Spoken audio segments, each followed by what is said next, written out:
Hey everybody, good afternoon. Thanks for coming to our 3:30 seminar with Zombie Yeti. I just want to let you guys know, now Zombie unfortunately could not make it out here to the show, but he did put something together. He is available live after this video that he put together for you guys for questions. So if you have questions that tend to pop up in your head, you can feel free to line up behind this microphone right over here. The video is about 45 minutes long. So at least that's what he says, so I'll double check on that. But it's about 40 to 45 minutes long, so you can plan your clocks accordingly. About 4:10, you can mosey on over there if you have questions for him. He will be taking your questions. So without further ado, let's go ahead and roll it. Because I'm not there, you get to see this very disgusting, horrible mess that I work in every day. I happen to like it. I find it comfortable, but not everyone would. At any rate, I don't want to bore you today with a one-sided conversation. So instead, what I'm hoping to do is maybe show you quickly some interesting things from projects I've worked on in the past, and give you a little insight into what I do, how I do it, and why I do it. Starting with the title of this, which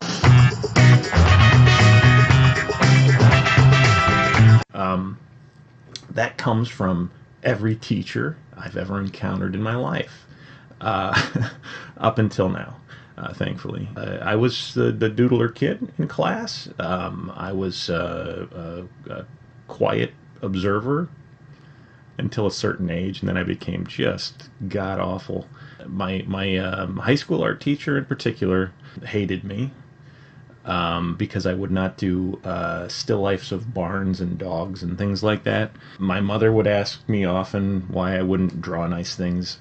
And I have a really simple answer for it. My focus has always been on making things that don't exist. My entire career is based off of that rearing of, why can't you draw nice things?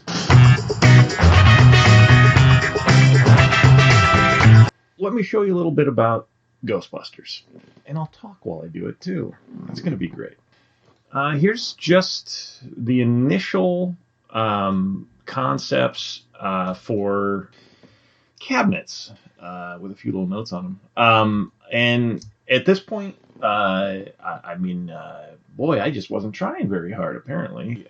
It was just quick ideas to get points across. One of the things that I really wanted to work out, never could, was a sort of an Ecto 1 version of the cabinet, which seems like a no-brainer, but in practice isn't all that interesting.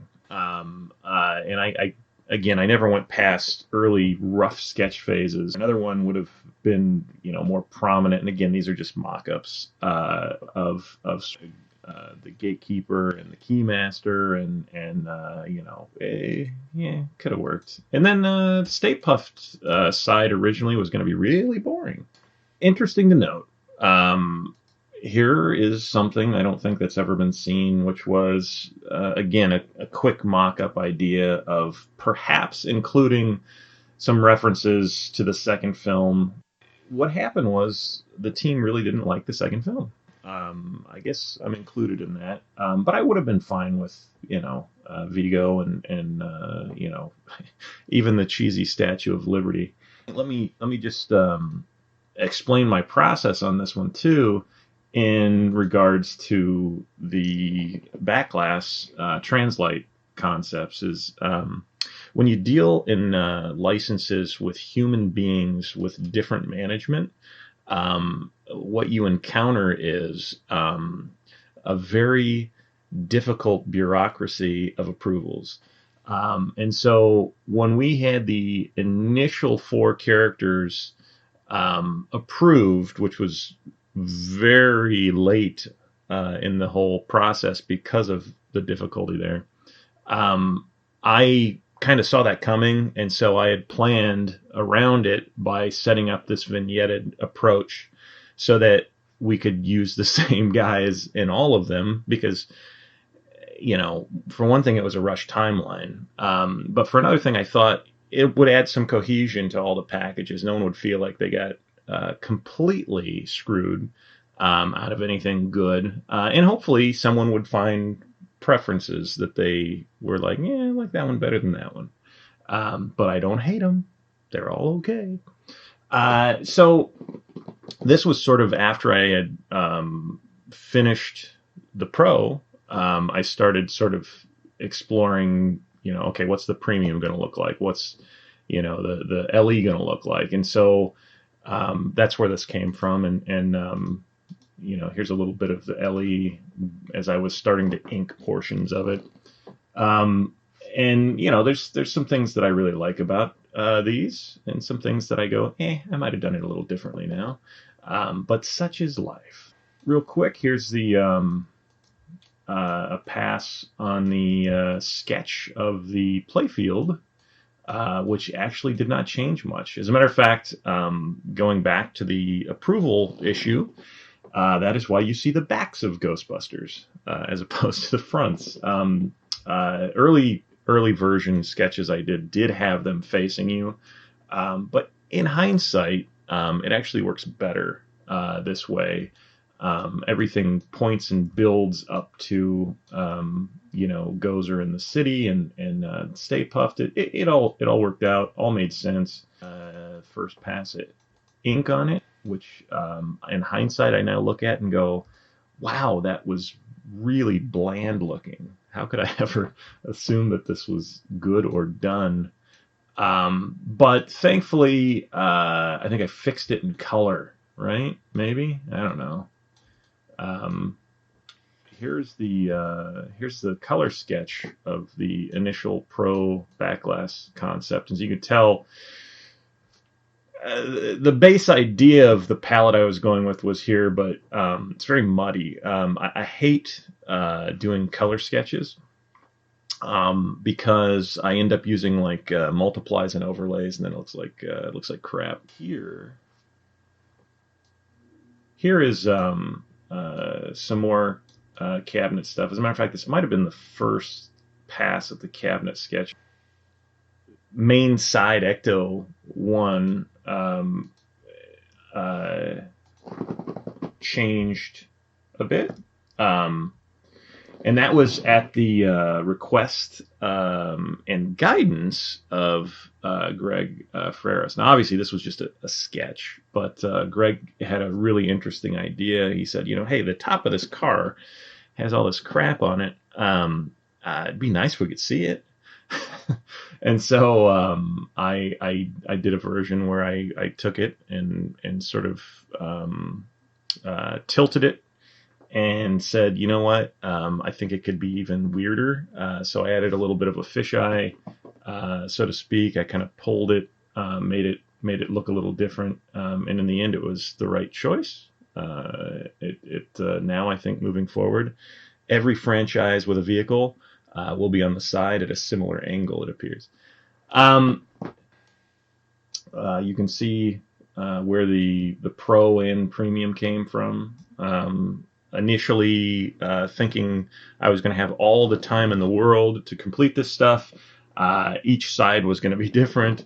And unfortunately, schedules dictated that was not going to be the case. And that's okay. I kind of like them the way they are. Ended up going with more of a night scene for the Stay Puffed, which is fine. And this was the color sketch of the playfield. And again, muddy because I hate the color sketches. But you can see sort of the DNA of where this was going. I can't believe they allowed me to continue on looking at it now. But they did. They trusted me. And eventually, I got to actually do the final color. I think I spent maybe an entire week crawling up this thing for the color. It was one of those situations where I kind of knew where I was going, but between you and me, I never fully know where I'm going until I get there, because I do like to explore in case I have not thought of something. Because believe it or not, as soon as you say, this is where I'm going, you kind of stop trying to find different answers and you get stuck in tunnel vision. I don't like to do that. Interestingly enough, there's a nice little Transformers reference in here. Why? I don't know. Those cars bug me. They're so bad. I'm so sorry, people. If I would have had more time. But hey, you do the best you can with the time you're given. That said, I'm very pleased with how this one turned out, and I'm pleased that other people are pleased with how it turned out, because that allowed me to make more games. And what came right after this, 6 months after, was a little indie title called Deadpool. So the interesting thing about Deadpool was it was a much longer lead time for one, and a much larger undertaking, where Marvel was going to allow us to create our own story. As such, I did a lot of preliminary work on character stuff, because we were going to actually do 3D models. Chuck Ernst's team, very talented team, by the way, who does not get enough credit, because they pretty much have destroyed and crushed their work on every project, and they continue to. But I created some various character studies and turnaround. I even had to go as far as to create models for different types of guns, because this was a product for the mass market. Marvel wanted to make sure that we kept it family friendly. I should also say that we started this before the first movie was released, I believe. It may have just been released sort of at the same time, but at any rate, at that point I'm like, oh great, everyone's going to want this to be dark and dirty.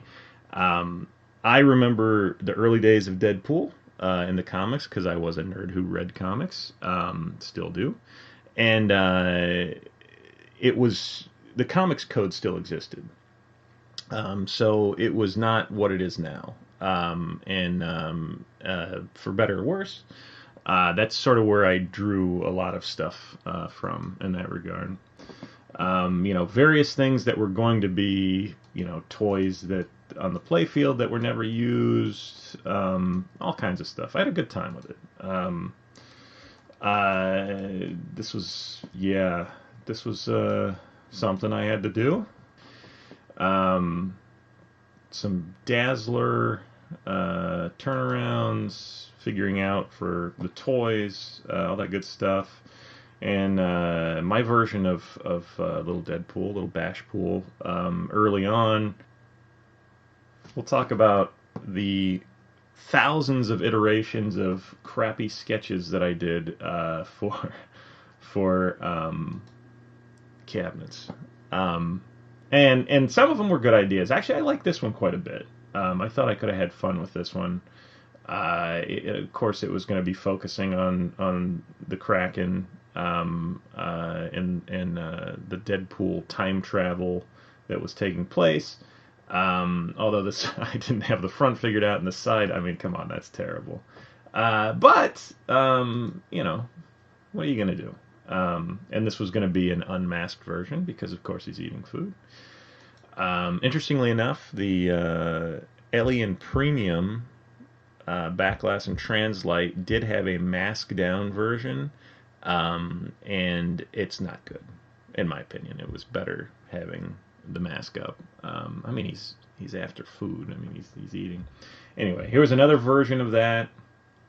Finally, I decided. Oh yeah, and this this was a dumb idea of doing sort of a 1930s Captain America cover riff of him punching a T-Rex. And at that time, I didn't know a lot about what was going to be happening in the game. I did know that there was going to be time travel and there was going to be a T-Rex, so I thought, well, that makes sense.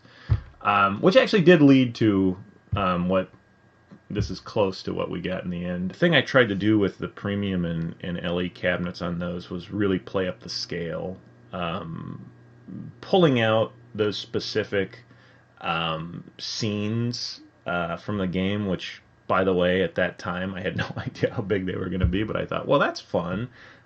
Giant things in small Deadpool sounds like fun.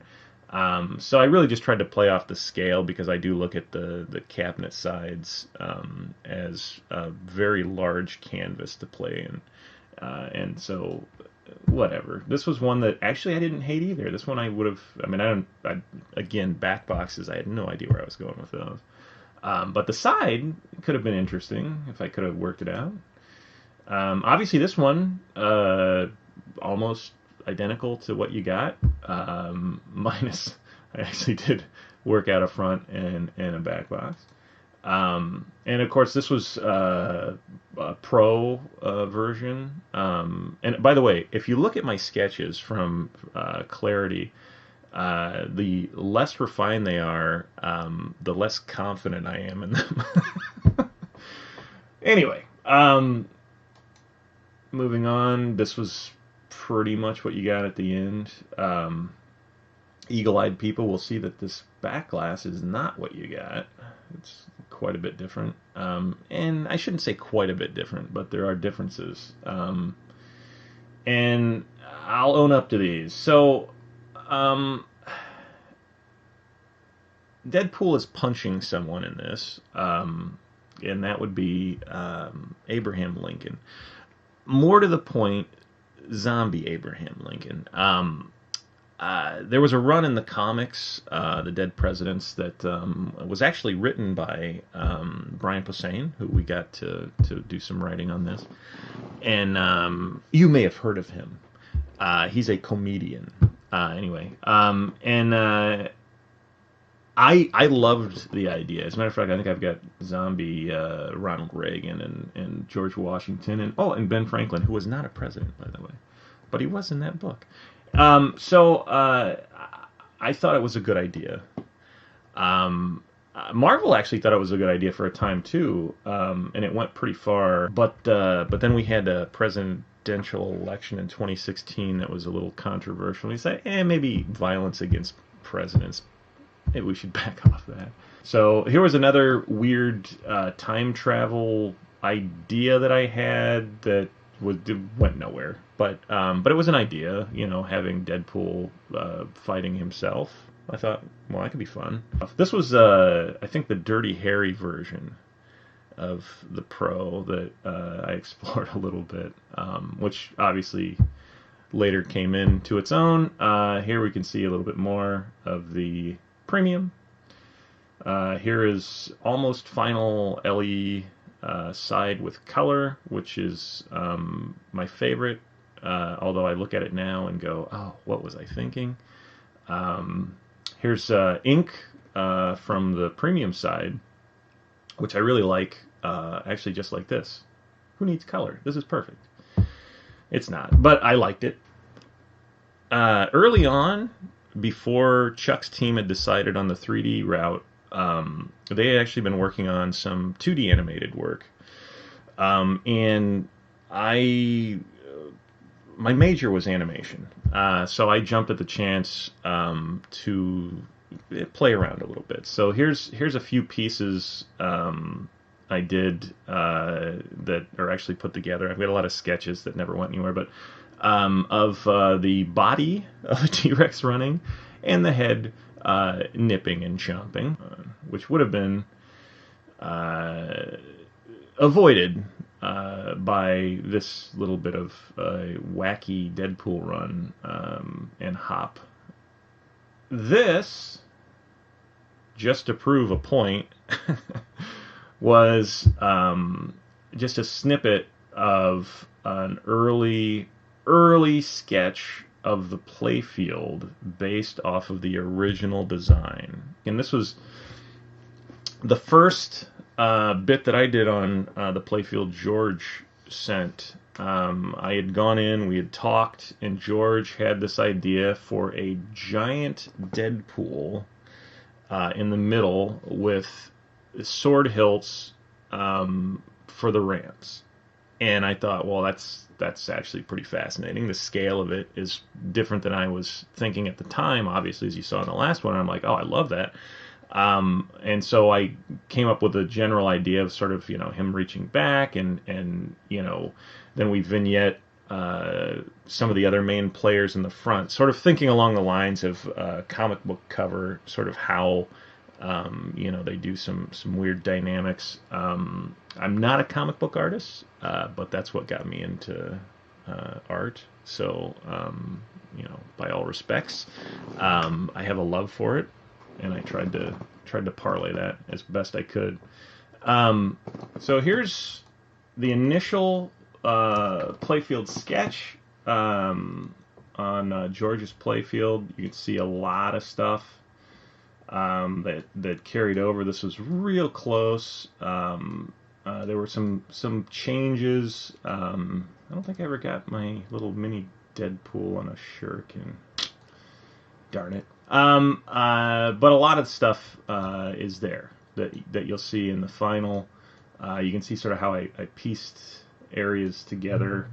There are a few things that I even liked from the original. Like I liked my Cable. I carried him over. Then we took that and they said, yeah, we like it. Go to color. And so again, I'm pleased with this. The only thing that I wish I would have done slightly different, ever so slightly different, is something I will never tell you, because then you will have a hard time not seeing it, and I feel bad if I make you suffer the way I do. But overall, I'm very proud of this one. I'm very proud of the project. The team was great. Tanyo Kleiss and I worked together on this one. I mean, he carried me through. The guy's a genius.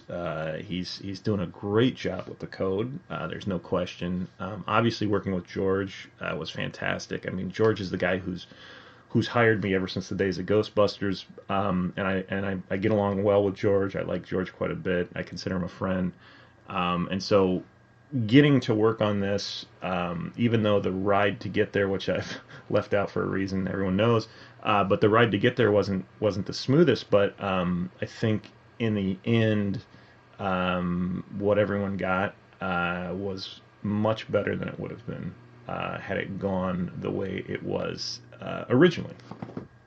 Here we go. So here's the Pro Translate, which I like quite a bit. Again, I'm sure I could find things to nitpick, and I will not tell you so that you do not nitpick them as well. But here to prove a point is the LE and Premium. And here is the version with the mask down. I did this on my own, just to see, and I don't like it. Maybe you do, but I don't like it. So we kept it where it was, and that's fine. That's fine. One little thing I'll show you here is the topper. Remember the topper? So speaking of hiding things, there's more ninjas hidden on that topper behind the logo. And I tried to slide this by, but unfortunately Greg caught it. His hands, I gave him little stumps with bones sticking. I thought that would be fun, people would never see it. But we actually got rid of that in the end. I think maybe I should take my topper apart. I'm not sure, actually. At any rate, again, fantastic project to be a part of. I think it turned out great.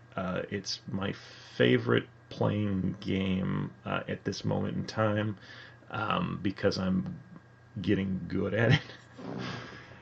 Speculative, but I enjoy it quite a bit. So what's interesting about Deadpool was it actually got interrupted, and at one point I switched on to working on Iron Maiden. So actually, maybe when I edit this, I will interrupt Deadpool in the middle, and we'll talk about Maiden, and then we'll come back to Deadpool, because that's really how life worked during that period of time. So let's talk about Maiden.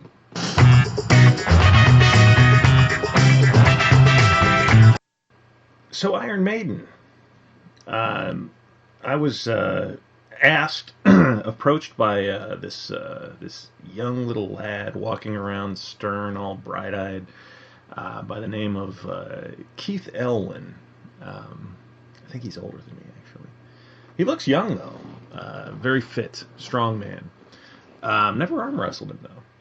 At any rate, Keith had this game that he was eager to make, and he asked me if I'd be a part of it.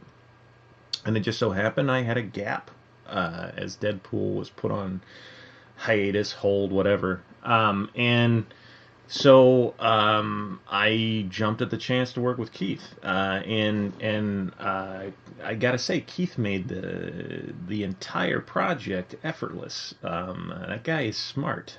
He knows things. He plans things. He made it very easy.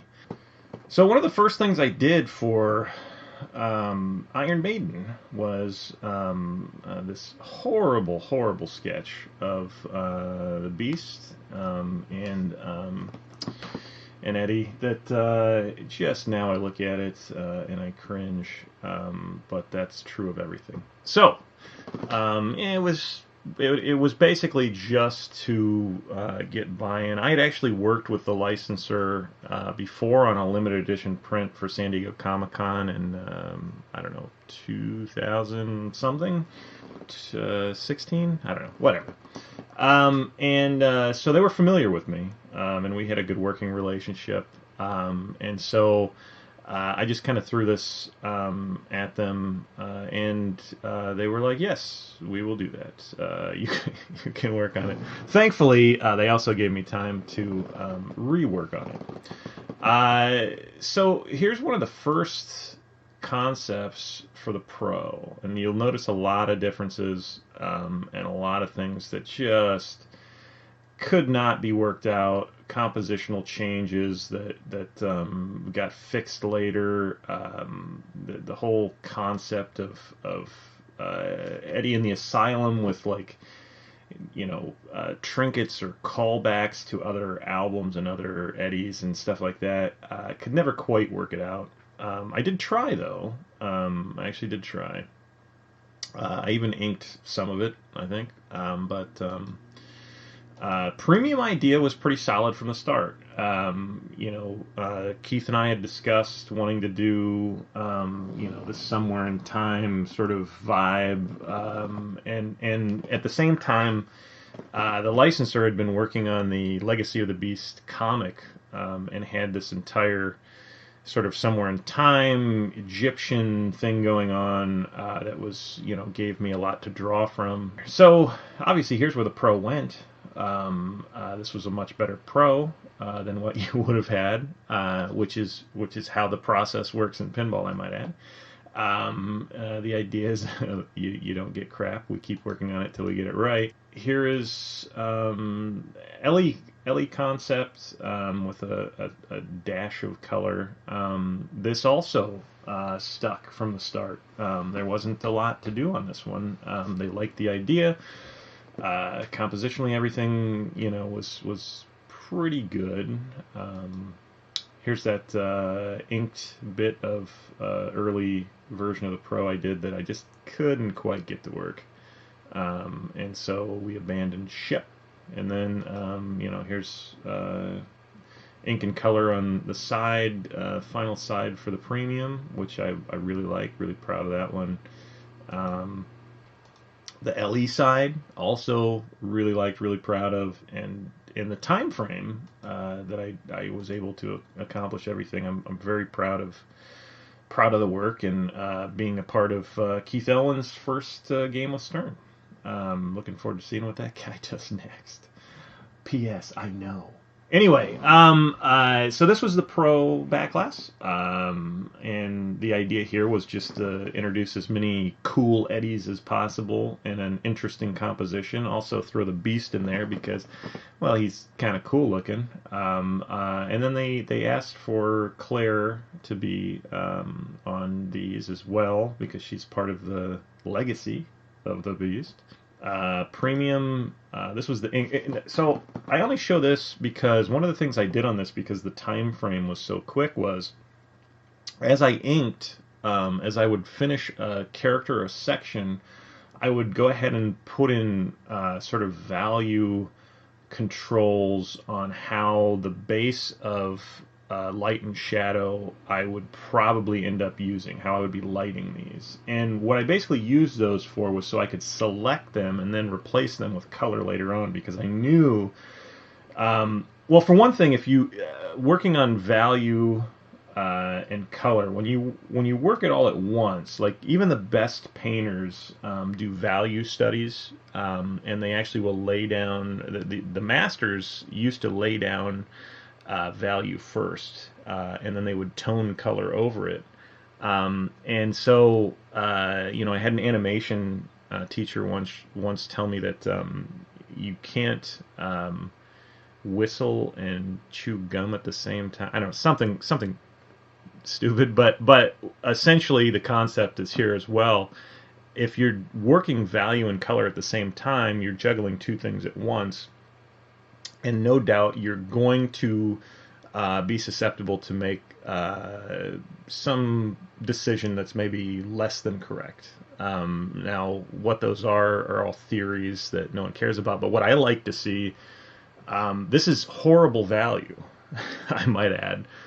It's not pushed to the limit, but it's an interesting sort of meet in the middle where I could then go ahead and push things forward and backwards. And then that's obviously, we go to this. If I actually take this down to value for you, just because I like to have fun, and you'll look at this versus this, you'll see a lot of differences. I pushed the character in the foreground darker and lightened things behind him to add more depth in a more interesting way. Whatever. I'm pleased with how this turned out. This is probably my favorite piece from Maiden, and it's probably not yours, and that's okay. But it's a technical thing, and I like it. LE inks. One major change from here is I never liked his face. In the end, I pulled it back quite a bit, and I think it works. It's more true to the character. But again, this is one I'm very proud of. The color, the value. Again, just for fun, we'll pull this value, all the color out. And value-wise, you can see it still reads very well, and it's got a lot of nice subtlety going on, which no one cares about except for me. But that's how I sleep at night. So moving on, just real quick, here's a first sketch pass of the playfield, and a lot of things changed here in the bottom in particular, but a lot of things remained. If you go on your way up, you'll see a lot of things that basically the structure and skeletal bones were there. A lot of that is thanks to the fact that Keith had very specific rules and shots worked out from the very beginning. He knew exactly where things were going, so that information just informs me so that I can make informed decisions, and it made life very easy. And if you go to the black and white, just the ink, again, this was not the actual value, this was the same as the backlash, where I just was throwing in controls for myself as a base so I could get further faster once I jumped into color. But you'll see a lot of the stuff remains, and for the sake of a joke, I will say that I really was hoping to get the percentage of sand on the playfield to be somewhere around 80%, but I was denied. That's a joke. Anyway, I'm proud of this. I don't want to bore you and go over the color with this one. I will just say when Maiden ended, I had I think a week before it was time to then resume and jump in to Deadpool, George Gomez edition. And so now this is where we'll cut to the stuff I already talked about, and we'll just slap it.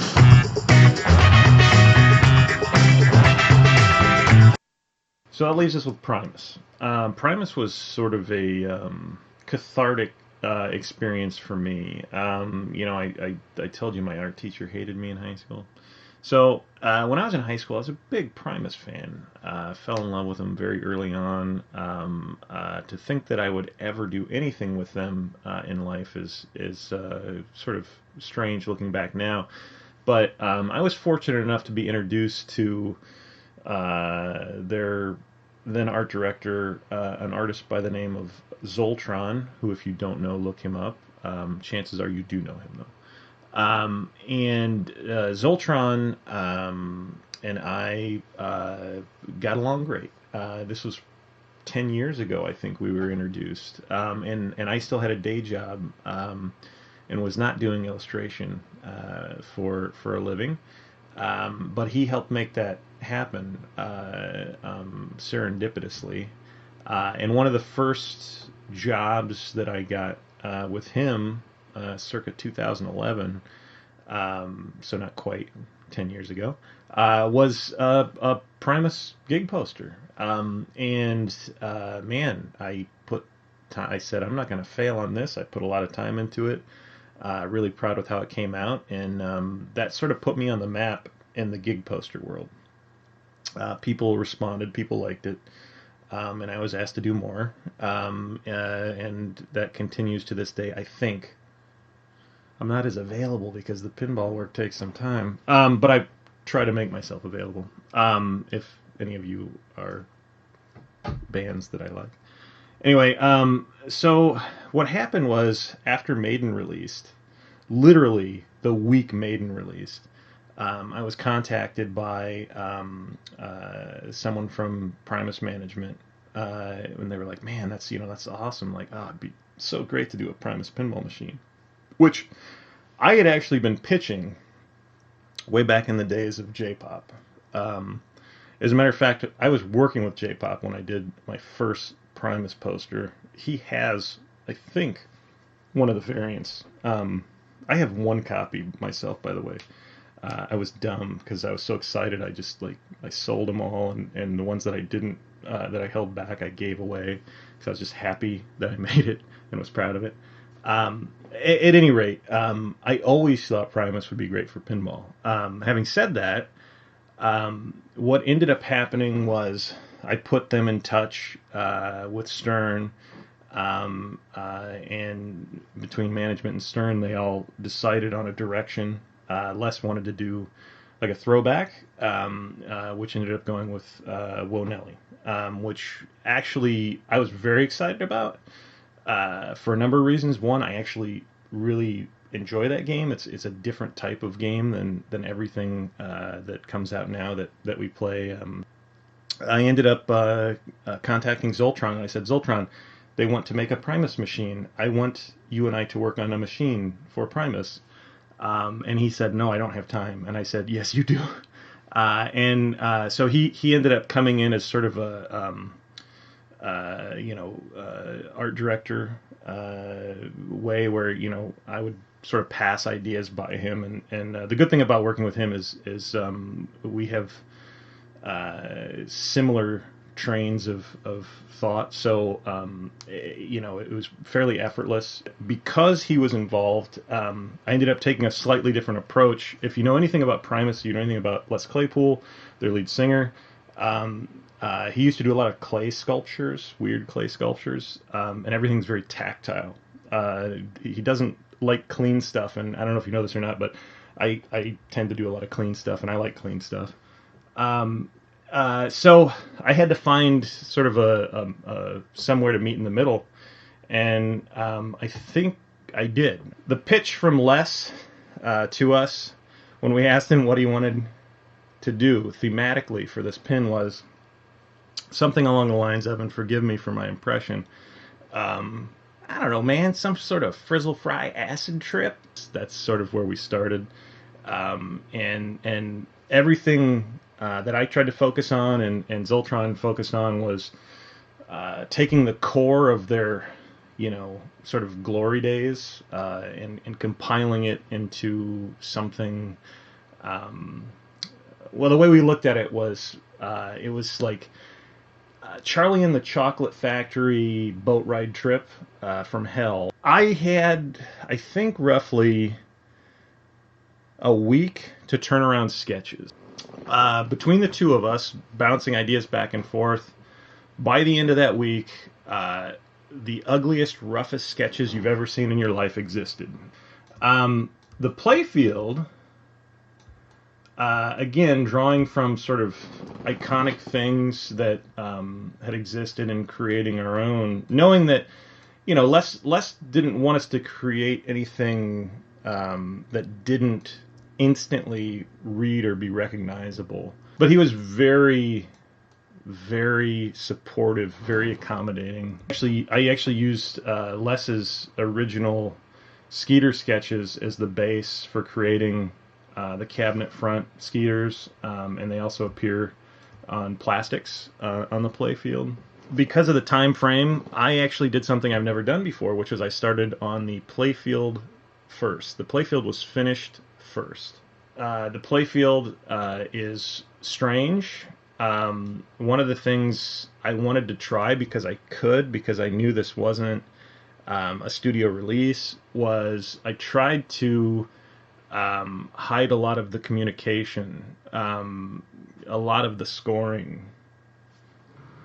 But as you can see, in the color work, I did sort of for me, a different approach. I tried to keep it very textural. I wanted to keep the idea and concept of sort of the man-made sculptural look, and sort of just a grittier feel overall, but within the confines of how I like to do,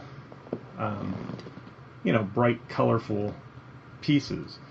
I'm proud of it. I think it turned out well. I think, and even if I didn't make it, I would probably enjoy it. And so here's just a few detail. All the machines are signed by the band members.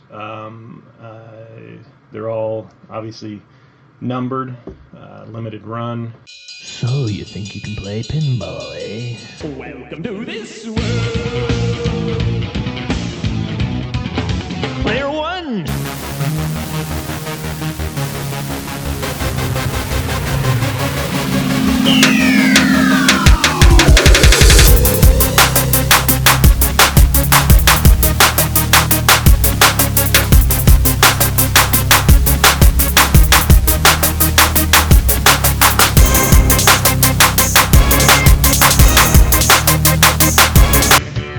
Look at you.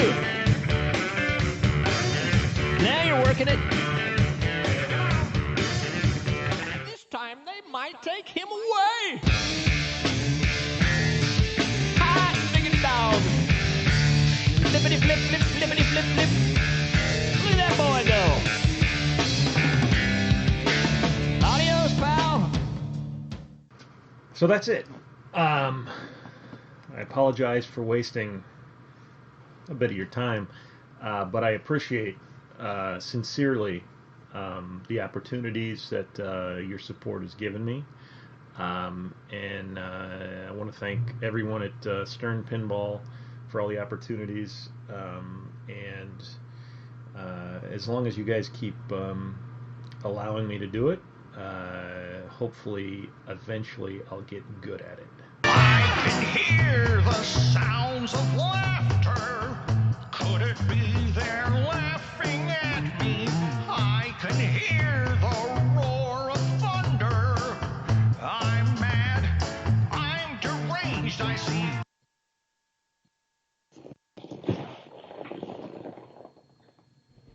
Yes, you see him live right there, ladies and gentlemen. There he is in the flesh via Skype connection. We got Zombie Yeti. Hey, Zombie. Oh, hold on, I need to unmute Hello. you. Sorry about that. There you go. For the sake of everyone, it's probably better if I'm muted.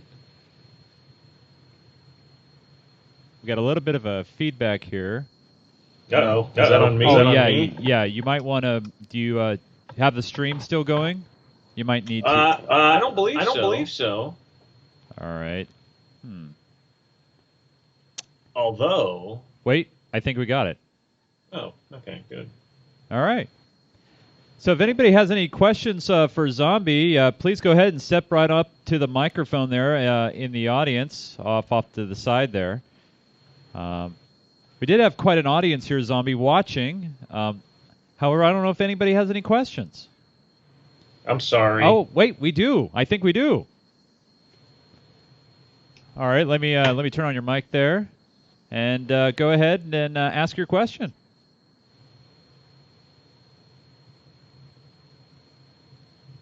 Oh, is the mic not on? Uh-oh. I don't think we checked the batteries on that mic. It might be dead. Is it dead?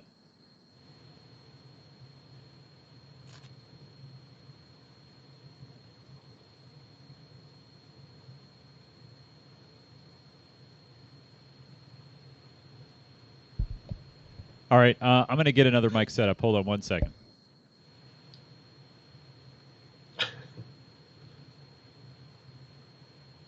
In the meantime, I'll just I'll fill space here and apologize to everyone once again for having to sit through that.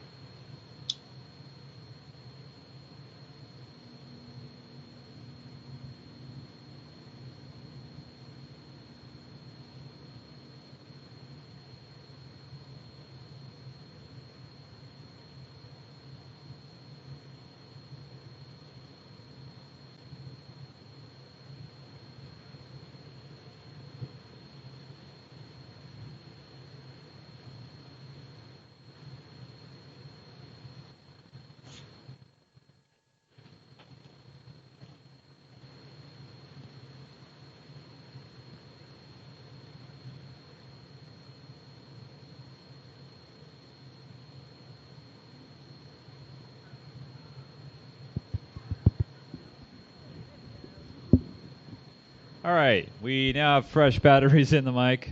Thanks again for re-asking your question. Okay. Okay, so my question is, when you get work, when somebody hires you to do the artwork and stuff like that, how do you find a happy medium between what they want and what they're envisioning and what your personal style and your personal, what you want to draw is? That's a fantastic question that I wish I could say had an easy answer. For a long time, I sort of just tried to be helpful. I'm not. Believe it or not, I'm actually not that forceful of an individual. If I'm hired to do something, I figure I should do what I'm hired for. But over time, what happened was people started asking me to do what I do, how I do it. So the short answer is, for a long time, as you're building a portfolio, as you're building your work, you kind of have to just compromise a little bit. That's a terrible answer too. I should be telling you something concise, but for me personally, I've always just been accommodating, and then eventually people said, "Oh, wait a minute, we trust you." Is there any difference between what I do now versus when I was accommodating? No, it's just their perception. All right, it looks like we got another question. Hi, Jeremy. This is Kayla. I interviewed you for the Skillshot Zine a little while back. Yes. Hello, Kayla. How are you? Nice to see you. Nice to see you too. I was wondering two things, like what are your favorite and least favorite color combinations, and how do you process negative feedback on your work? Those are two Loaded question. No, those are two great questions. When it comes to colors, I actually don't have any favorite color schemes. I have two things that I like. One, unfortunately, is my favorite color is blue, so blues always get in there. And eventually, if I have to warm them up, they become purple, and then everyone goes, "Oh, he's using purple again." So I apologize. But I do like to do two things. I like to play with uh, uh, dark out of light, warm out of cool, cool out of warm. I like to contrast those things. So those do eventually lead into, I guess, palettes, repeatable palettes. But I never start off with any palette in mind. I just go with, okay, what's the digestible chunks? What do I know has to happen? And usually that's with licenses, it's character based. Ooh, that's pretty. What was the second part of that question? Hi. Okay. Yeah, I asked Brian Posehn the same thing when he was doing his book reading, but like, how do you process negative feedback? Like, Oh, okay. when, yeah. Yeah, that's the one. That's the one. Uh, I I'll tell you what. This is my crutch that I always go to, and I don't know if I have a good answer for it, but I try to put in enough thought, care, and time into whatever I do so that hopefully, even if someone doesn't like it, they go, "Well, damn, he spent some time on that, though. You got to give him that." So I set up a secondary expectation. So if people don't like it, I can live with myself. That's kind of true and kind of a joke. I as a creative, it's hard not to sort of have those manic highs and lows. But I'm actually my worst enemy, so other people don't bother me. Their criticism doesn't bother me as much as my own. But I'm sure there's probably someday soon, maybe the next thing that comes out that I've done with Stern, where everybody goes, he's lost it, he's terrible, throw him to the side. And at that point, I'll let you know. All right, we got a question here from the chat room watching the stream. It says, "Hey, you were so funny on the Head to Head podcast. Have you ever done stand-up comedy or considered it?"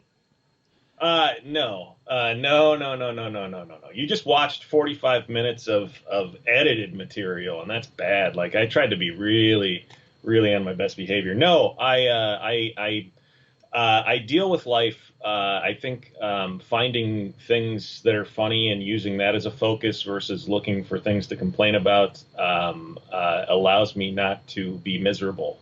I also like other people to be happy, and I like them to laugh, so that doesn't hurt either. But no, I have no aspirations of of comedy. I like to sit in this dank room and have people not talk to me and see me.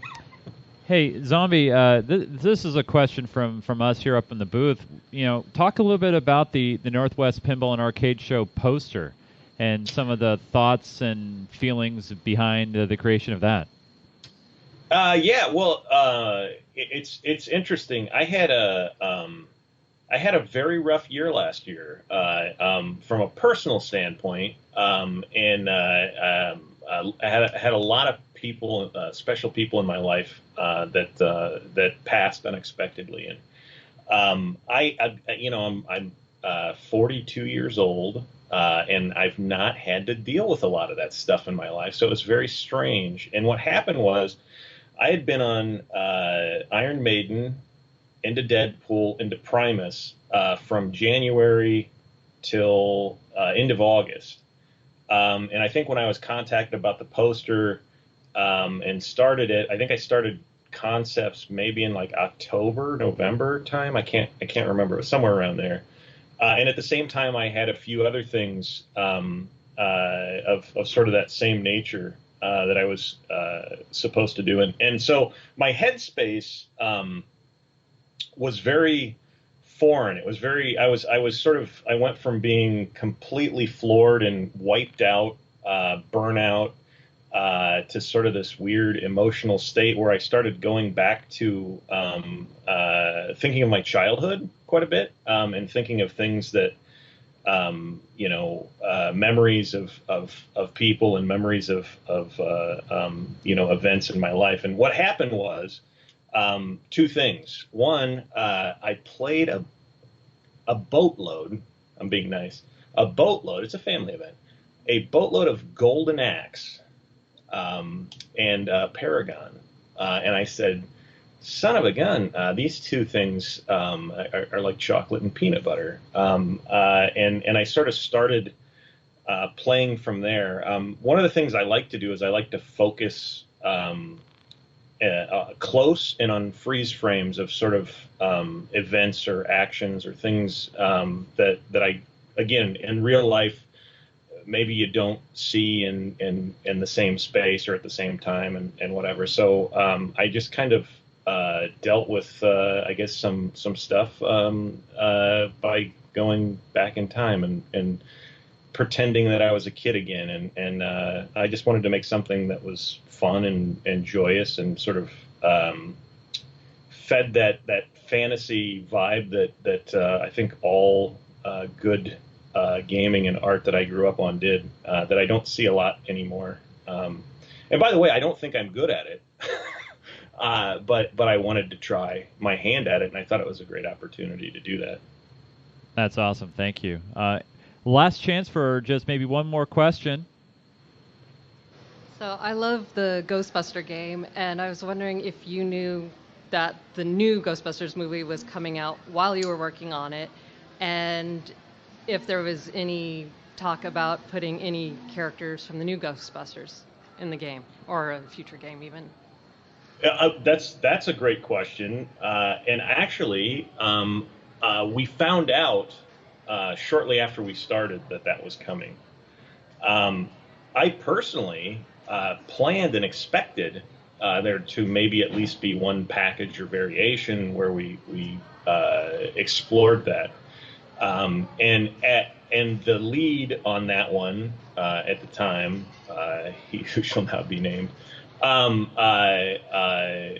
was pretty adamant about the fact that our license didn't cover that. So we would have to go back and actually relicense to do that. And for our time frame, it was sort of deemed that it wasn't going to happen. Now, having said that, I've been hoping all along that Ghostbusters did well.